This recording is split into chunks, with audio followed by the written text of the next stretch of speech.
All right, so if you buy a dozen eggs, it doesn't matter if they're small, medium, or large. One dozen always means 12 eggs. So in the same way, 1 mole always means 6.02 times 10 to the 23rd particles. You've probably heard that number a lot. You're going to keep hearing that number a lot until we remember.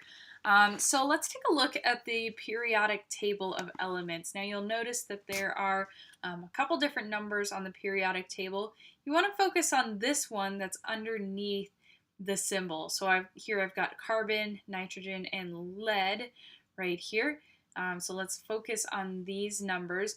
For carbon, for instance, this number is what we're talking about when we say the mass of 1 mole of carbon. So 1 mole of carbon is equal to 12.011 grams.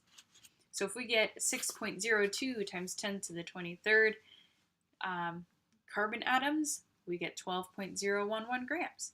Same for nitrogen. 1 mole of nitrogen is 14.007 grams.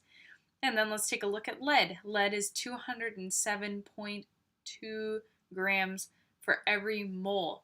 So that what we're saying is, you could take a look here, that lead, for instance, is a larger atom than nitrogen is, because a mole of lead is larger than a mole of nitrogen. Both of them consist of 6.02 times 10 to the 23rd. This is called the molar mass. The molar mass is the mass of 1 mole of an element.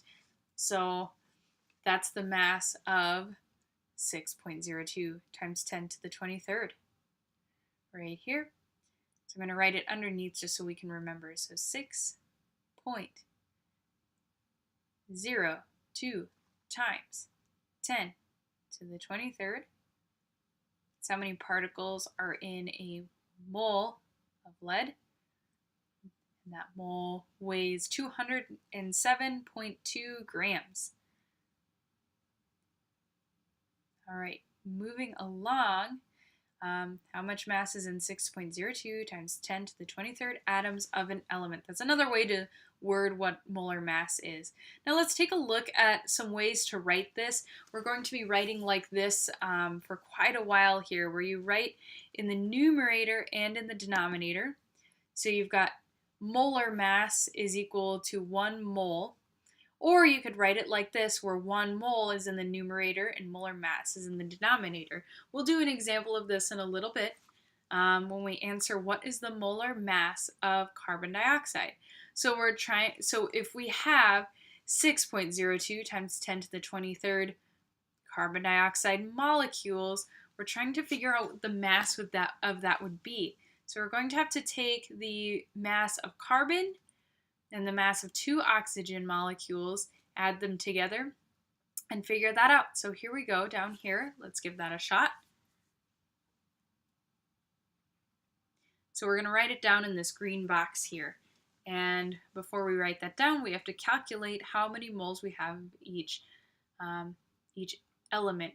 So carbon has 12.011 grams in 1 mole. So that's what I was talking about when I was talking about numerators and denominators. So 12.011 grams over 1 mole of carbon. So since we only have one of these, we can just write that on in here. Now let's take a look at oxygen. Oxygen has 16 grams in each mole.